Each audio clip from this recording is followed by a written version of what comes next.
Good morning students. हम 9th और 10th दोनों क्लासेस में दो चैप्टर जो है वो कंप्लीट कर चुके हैं। आज हम एक ऐसा ही टॉपिक पढ़ने वाले हैं जो 11th, 9th और 10th दोनों क्लासेस के अंदर सेम है। टॉपिक जो है वो अपना है कार्य, ऊर्जा और शक्ति। देखिए, कार्य, ऊर्जा और शक्ति जो है ये टॉपिक आपका 9th क्लास में भी है, ठीक है ना। ये कक्षा 9th में भी है और कक्षा 10th में भी, ठीक है ना। और दोनों में ये सेम चैप्टर है 11 नंबर। दोनों क्लासेस में ये 11 नंबर पर चैप्टर है। 9th क्लास में केवल कार्य और ऊर्जा को लेसन के नाम के रूप में दिया हुआ है, जबकि 10th क्लास के अंदर हम बात करेंगे तो 11 चैप्टर जो कार्य, ऊर्जा और शक्ति तीनों है, ठीक है। हालांकि किताब में शक्ति के बारे में भी वहां पर 9th में भी दिया हुआ है, तो हम इसको तीनों टॉपिक के रूप में ही पढ़ेंगे। कार्य, ऊर्जा और शक्ति तीनों कंप्लीट करेंगे अपन 9th में भी और 10th में भी।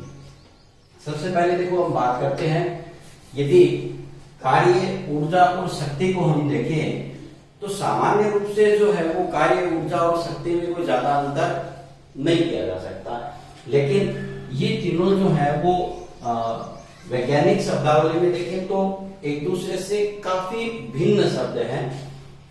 हम बात करें कि कार्य, ऊर्जा और शक्ति। देखिए, कार्य, ऊर्जा और शक्ति ये तीनों ही शब्द जो हैं ये बहुत ज्यादा आपस के अंदर निकट है। हम कह सकते हैं कि कार्य, ऊर्जा और शक्ति जो है परस्पर निकट संबंध वाले शब्द हैं, ठीक है। क्या है? कार्य में, ऊर्जा में और शक्ति में क्या है? बहुत निकट का संबंध है, ठीक है। बहुत ज्यादा कॉम्प्लिकेटेड वर्ड जो है वो आपस में एक दूसरे से मिले हुए हैं। इनको यदि अपन वैज्ञानिक शब्दावली के अलावा अलग करना चाहिए तो ये आपस में ज्यादा अलग नहीं हो पाते हैं सामान्य रूप से। लेकिन कार्य, ऊर्जा और शक्ति हम बात कर रहे हैं कि परस्पर क्या है? संबंधित है। कैसे हैं? कि मान लीजिए कि हमें कोई कार्य करना है, हमें क्या करना है? कोई कार्य करना है, तो उस कार्य को करने के लिए हमें किसकी आवश्यकता पड़ेगी? ऊर्जा की। और सामान्य सी बात है कि कार्य जो है उसको करने के लिए किसकी आवश्यकता पड़ेगी? ऊर्जा की पड़ेगी, क्योंकि बिना ऊर्जा के जो है वो कार्य हम नहीं कर सकते हैं। कार्य और ऊर्जा जो आपस में है वो संबंधित हो गए, लेकिन कार्य करने के लिए हमें किसकी आवश्यकता होती है? ऊर्जा की। और बिना ऊर्जा के कार्य को नहीं किया जा सकता है ना। जैसे हम बात करते हैं कि हमारे शरीर में ही है ना, मानव है, चाहे जितने भी मानव शरीर बात करें, जितने भी सजीव हैं, ठीक है ना, और उन सभी के अंदर क्या होता है? कोई ना कोई जैव प्रक्रम होता है। क्या होता है? जैव प्रक्रम होता है। और इन सभी जैव प्रक्रमों को पूरा करने के लिए या इन सभी जैविक क्रियाओं को करने के लिए हमें किसकी आवश्यकता होती है? ऊर्जा की, ठीक है ना। सभी जैविक प्रक्रमों को कंप्लीट करने के लिए हमें किसकी आवश्यकता होती है? ऊर्जा की। और ये ऊर्जा हमारे शरीर को कहां से मिलती है? तो ये हमने पहले पढ़ लिया था कि हमें ऊर्जा जो है वो भोजन से मिलती है। हम भोजन करते हैं और भोजन से हमें क्या प्राप्त होती है? ऊर्जा। भोजन का डाइजेशन होता है, उसके बाद में उसी भोजन से हमें क्या मिल जाती है? ऊर्जा। इसका मतलब भोजन नहीं करेंगे तो हमें ऊर्जा नहीं मिलेगी, ऊर्जा नहीं मिलेगी तो इसका मतलब हमारे शरीर में जो जैविक प्रक्रम है वो कंप्लीट नहीं होंगे। ठीक इसी प्रकार से हम बात करें यदि मशीनों की, देखो मशीन है, किसी भी प्रकार का कोई भी मशीन होगा तो उसको चलाने के लिए भी हमें किसकी आवश्यकता पड़ेगी? ऊर्जा की आवश्यकता पड़ेगी। अब ये ऊर्जा जो है वो किसी रूप में, किसी भी रूप में दी जा सकती है। जैसे देखिए, हम बात करें कि मशीनों को चलाने के लिए मान लो पेट्रोल का डीजल का, केरोसिन का, जो पेट्रोलियम उत्पाद है इनका हो सकता है, या आजकल जो मशीनें हैं वो इलेक्ट्रिसिटी से चलने वाली, मतलब विद्युत जो होती है उससे चलने वाली है। तो ये सभी क्या है, पेट्रोल, डीजल, केरोसिन, ये सभी क्या है, ईंधन है। इसके लिए क्या कहलाते हैं ये, ईंधन। और ईंधन जो है वो फ्यूल जो होता है इनका, ये जलता है और ईंधन के जरिए से इनको क्या मिलती है, ऊर्जा मिलती है। और इसी ऊर्जा से मशीन क्या करती हैं, कार्य करती हैं। ठीक है, अब बात आती है कि शक्ति इनके साथ कैसे जुड़ा हुआ है। भाई ऊर्जा में और कार्य में तो हमने संबंध कर दिया कि ऊर्जा होने पर ही कार्य होगा या कार्य करने के लिए हमें किसकी आवश्यकता पड़ेगी, ऊर्जा की। अब बात करते हैं कि भाई कार्य जो है ना, भाई कार्य को हमने पढ़ा कि ऊर्जा से रिलेटेड है। अब देखिए, यदि ऊर्जा ज्यादा होगी तो कार्य जो है वो जल्दी होगा, या कार्य करने की गति जो है वो क्या हो जाएगी, बढ़ जाएगी। इसका मतलब जो हमारे कार्य करने की दर जो होती है उसको हम क्या बोलते हैं, शक्ति। जैसे कोई भी एक काम है उसको मान लीजिए कि अपन बात करें कि मशीनों में ही चले, है ना। जैसे पंप सेट आता है अपना, जो पानी जो है उसको एक स्थान से दूसरे स्थान पर या ऊंचाई पर चढ़ाने के लिए इस्तेमाल करते हैं। ये अलग अलग एचपी में आते हैं, हाफ एचपी, 1 एचपी, 2 एचपी, इस तरह से, है ना, हॉर्स पावर के अंदर। तो इसका मतलब क्या है वहां पर कि हाफ एचपी, 1 एचपी या उससे ज्यादा एचपी जो है हॉर्स पावर का जो पंप है उनके अंदर क्या है कि उनकी शक्ति क्या है, ज्यादा है, इसलिए वो कम समय में क्या करते हैं, ज्यादा कार्य करते हैं।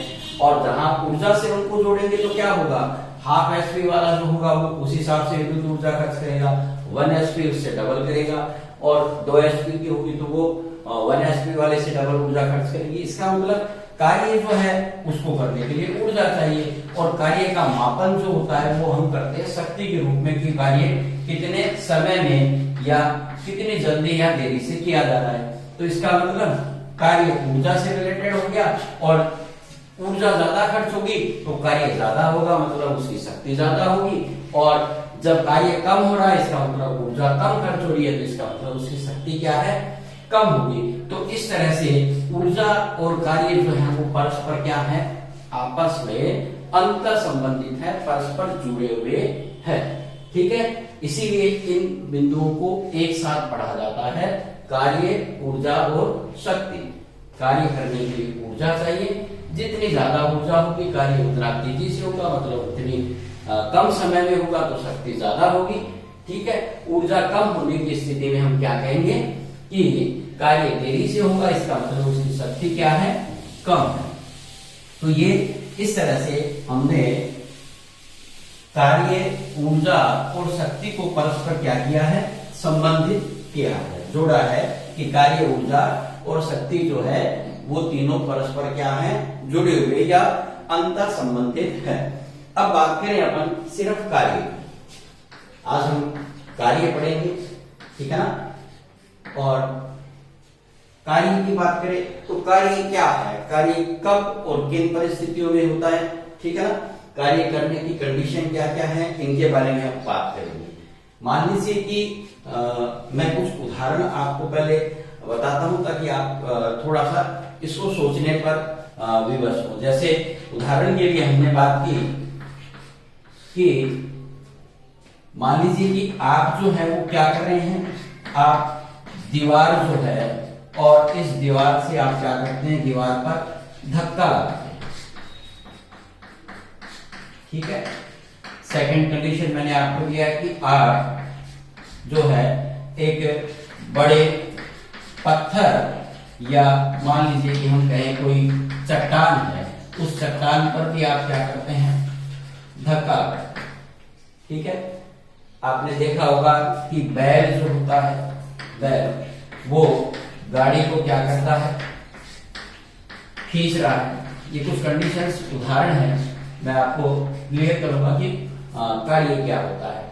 आपने देखा होगा कि एक कुली है, सामान उठाना, सामान को ले जाने वाला कुली जो होता है, कुली क्या कर रहा है, सामान उठाकर या सर पर रखकर, एक ही बात है, उठाकर, है ना, किसी एक स्थान पर एक स्थान पर क्या है वो खड़ा है, गति नहीं कर रहा है, हम सिर्फ एक स्थान विशेष की बात कर रहे हैं कि उसके ऊपर वो खड़ा है, ठीक है ना। मैंने आपको कुछ एग्जांपल दिए हैं कि दीवार पर या एक बड़े से पत्थर या चट्टान के ऊपर क्या है कि आप धक्का लगा रहे हैं, तब क्या होता है। एक कंडीशन मैंने आपको दी है कि बैल जो होता है वो किसी गाड़ी को खींच रहा है, ठीक है ना। एक पुली जो है वो अपने शर्ट पर पुली सामान रख करके एक स्थान पर खड़ा हुआ है। हम कुछ कंडीशंस की बात करते हैं। देखिए कि आप दीवार पर धक्का लगाते हैं, आप किसी दीवार को जोर से धक्का लगाते हैं बल लगा करके, तो आप क्या पाते हैं, क्या आप दीवार को खिसका पाते हैं, क्या आप बल लगा करके और दीवार की स्थिति को बदल देते हैं? नहीं, ऐसा नहीं हो पाता कि हम बल लगाएं और दीवार जो है वो क्या हो कि पीछे की तरफ खिसक जाए, ऐसा नहीं होगा। मतलब आप यहाँ क्या कर रहे हैं, बल लगा रहे हैं, क्या लगा रहे हैं, बल लगा रहे हैं। आप थक जाते हैं अच्छी तरह से, लेकिन क्या दीवार की स्थिति में परिवर्तन हुआ? नहीं हुआ। बल लगाने से लेकर के और बल लगाने के बाद तक दीवार जो है वो अपनी उसी स्थिति पर बनी हुई है।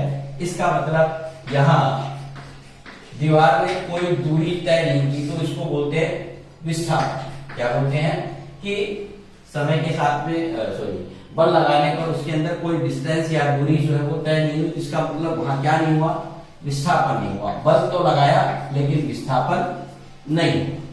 इसी तरह से आप एक बड़े पत्थर या चट्टान पर धक्का लगा रहे हैं, एक बड़ा पत्थर है उसको भी आप क्या करते हैं, बल लगा करके और उसको धकेलने का प्रयास करते हैं। क्या आप ऐसा कर पाते हैं? नहीं।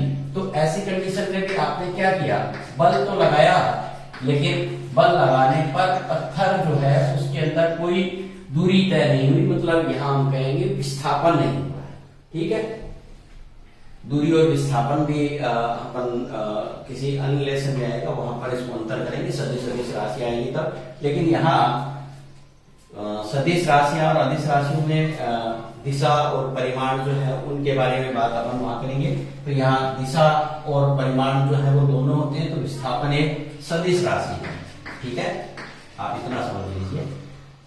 और बैल जो है वो गाड़ी को खींच रहा है, तो ऐसी कंडीशन में क्या हो रहा है कि बैल जो है वो क्या कर रहा है, बल लगाता है। यहाँ बल तो लग रहा है, यहाँ विस्थापन नहीं हो रहा। देखो यहाँ बैल जो है वो बल लगा रहा है और बल लगाने पर गाड़ी जो है वो क्या कर रही है, गति भी कर रही है। इसका मतलब वो अपने स्थान को बदल लेती है बल लगाने पर, ठीक है ना।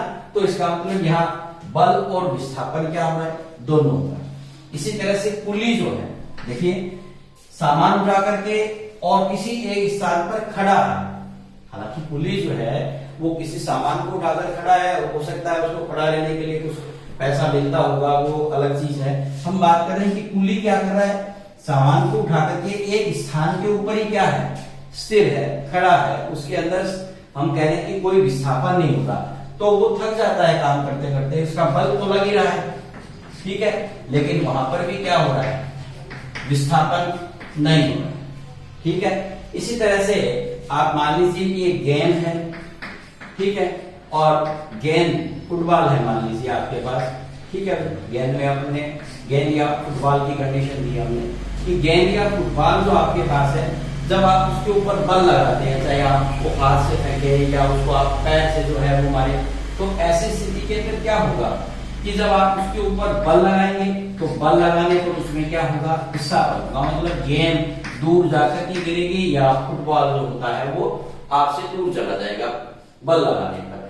तो यहाँ पर हमें कुछ चीजें सामने आ रही हैं कि बल हमने हर परिस्थिति में लगाया है, लेकिन बल लगाने पर हर स्थिति के अंदर विस्थापन नहीं हुआ है, ठीक है। कुछ स्थितियां जैसे गेंद पर आपने बल लगाया या बैलगाड़ी को खींच रहा है, ऐसी स्थिति में क्या हो रहा है, विस्थापन हो रहा है। लेकिन जब आप दीवार पर धक्का लगा रहे हैं, ऐसी परिस्थिति में विस्थापन हो रहा है, नहीं। तो इसका मतलब कार्य जो है उसको करने के लिए दोनों कंडीशन होना जरूरी है। कौन कौन सी? कार्य कब होगा, देखिए यहाँ वैज्ञानिक यदि अपन बात करें कि आप दीवार पर धक्का लगा रहे हैं, तो आप क्या करते हैं, थक जाते हैं। थक जाते हैं, आपकी ऊर्जा भी खर्च होती है। यदि ऊर्जा खर्च हो रही है तो हम क्या करेंगे, ये कार्य होना चाहिए, लेकिन विज्ञान जो है वो इस प्रकार की कार्य को नहीं मानता है। वो क्या कहता है कि बल लगाने पर यदि विस्थापन नहीं हो तो कार्य नहीं होगा। कार्य जो है वो इन परिस्थितियों में होगा, जैसे आपने बल लगाया तो क्या होगा, विस्थापन होगा, बल लगाया और विस्थापन होगा, तो ऐसी कंडीशन पे कार्य होगा। लेकिन जब आप बल लगा रहे हैं और विस्थापन नहीं होता, मतलब वस्तु जो है वो प्रारंभिक और अंतिम स्थितियां उसके अंदर नहीं बनती हैं, तो ऐसी स्थिति के अंदर कार्य नहीं होगा। तो आप शायद आप अच्छे से समझ पा रहे हैं इस चीज को कि कार्य किन परिस्थितियों में होगा। तो कार्य के लिए दो चीजें आवश्यक हैं। एक,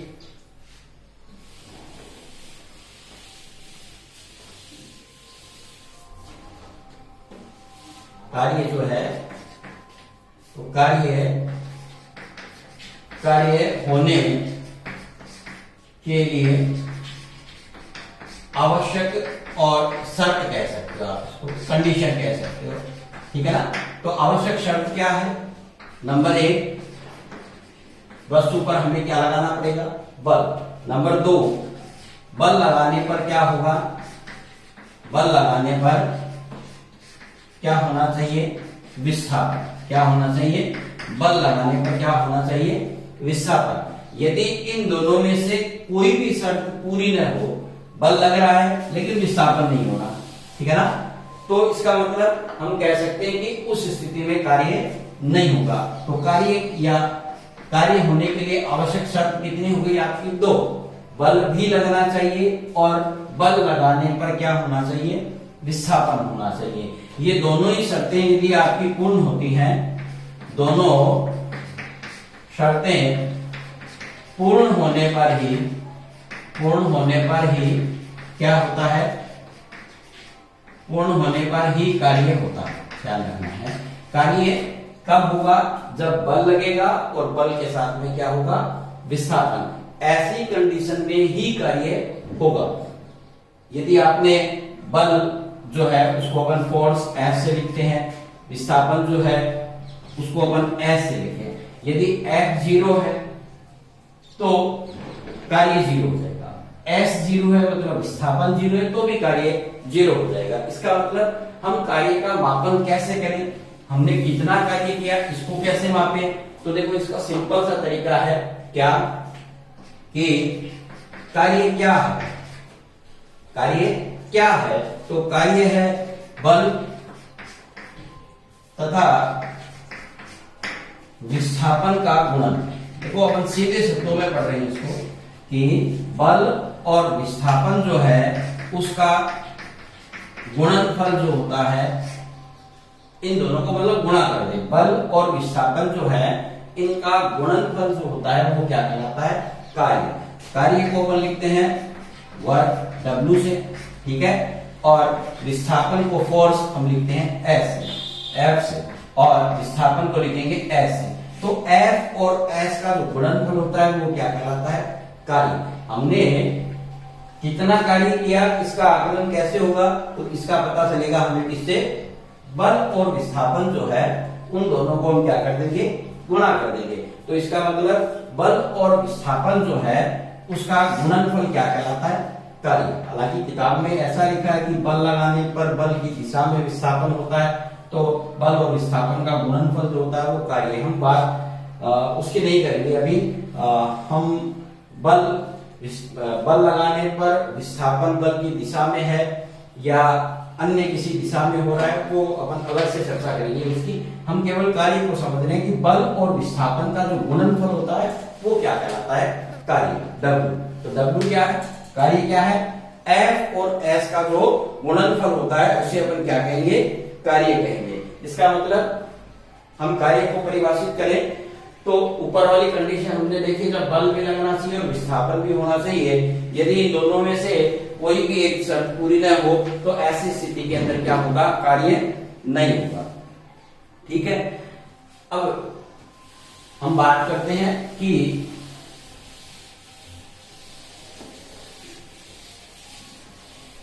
देखिए हमारे पास मान लीजिए कि ये कोई वस्तु है और जिसका कोई भी द्रव्यमान मान लीजिए m है, ये स्थिति A पर रखी हुई है। यदि अपन इसके ऊपर क्या कर रहे हैं, बल लगाते हैं, क्या लगाते हैं, बल F लगा रहे हैं, ठीक है ना। हमने दिशा को इंडिकेट किया है कि बल हमने इस दिशा में लगाया है। m द्रव्यमान की वस्तु जो A स्थिति पर है और इसके ऊपर हमने क्या किया है, F बल लगाया है। देखिए बल लगा है तो मान लीजिए लकड़ी का एक टुकड़ा है जो m द्रव्यमान का है, या कोई वस्तु मान लीजिए, गेंद मान लीजिए, कुछ भी, यदि इसके ऊपर हमने इस दिशा में बल लगाया है तो बल लगाने पर वस्तु भी मान लीजिए इसी दिशा में जानी है ना, और ये वस्तु जो है वो कुछ दूरी तय करके और मान लीजिए कि ये इस स्थिति पर आ जाती है। ये हमने क्या लिखा है, विस्थापन। विस्थापन को अपन S से लिखेंगे, ठीक है ना, और बल को किससे लिखेंगे, F से लिखेंगे। तो विस्थापन करने के पश्चात मान लीजिए कि ये वस्तु स्थिति B पर आ जाती है। तो इसका मतलब यहां पर क्या देख रहे हैं कि बल लगाया और बल की दिशा में ही क्या हुआ, वस्तु के अंदर विस्थापन हुआ, ठीक है। और एक कंडीशन हम ये भी देख सकते हैं कि आप लोगों ने देखा होगा कि कुआं जो होता है उसमें से और पानी से भरी बाल्टी जो होते हैं हम निकालते हैं, तो यहाँ एक घिरनी लगी है, ठीक है, जिसके ऊपर से होकर के मान लीजिए रस्सी आ रही है। क्या होगा कि आप यदि इसको खींच रहे हैं तो आप इधर खींचेंगे इसको नीचे की तरफ, इधर खींच रहे हैं आप इसको नीचे की तरफ, और यहां कंडीशन क्या हो रही है कि बाल्टी किधर आ रही है, ऊपर की तरफ। तो ऐसी स्थिति में देखिए बल नीचे की तरफ लग रहा है और वस्तु जो है वो ऊपर की तरफ गति कर रही है, तो यहाँ पर ये एक दूसरे के क्या है, अपोजिट या विपरीत स्थिति के अंदर है। तो ये अलग अलग कंडीशन आप पढ़ेंगे। यहाँ पर क्या हो रहा है, बल लगाने पर बल की दिशा में क्या हो रहा है, विस्थापन हो रहा है।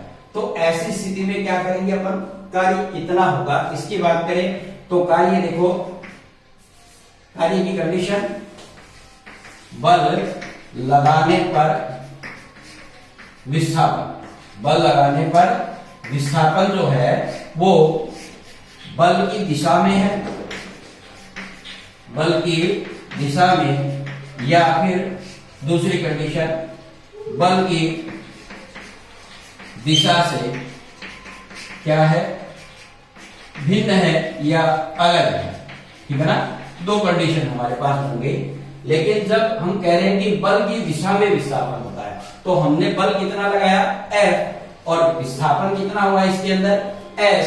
तो ऐसी स्थिति के अंदर जो है बल की दिशा में विस्थापन है तो कार्य क्या होगा, लगाए गए बल और हुए विस्थापन के गुणनफल के बराबर। मतलब बल और बल की दिशा में विस्थापन, बल गुणा बल की दिशा में क्या, विस्थापन, ठीक है। तो ऐसी स्थिति में हम W क्या होगा, A गुणा S। तो ये जो है F और S का गुणनफल क्या होगा, कार्य। कंडीशन ध्यान रखनी है, बल लगाने पर विस्थापन कब हो रहा है, बल की दिशा में। जब बल की दिशा में विस्थापन है तो कार्य जो है वो होगा W बराबर F गुणा S। यदि हम कहें कि बल की दिशा से क्या हो, विस्थापन थोड़ा अलग हो, जैसे कंडीशन की बात करें अपन कि मान लीजिए कि ये जो एक टेबल है, ठीक है, और इस टेबल के ऊपर क्या है,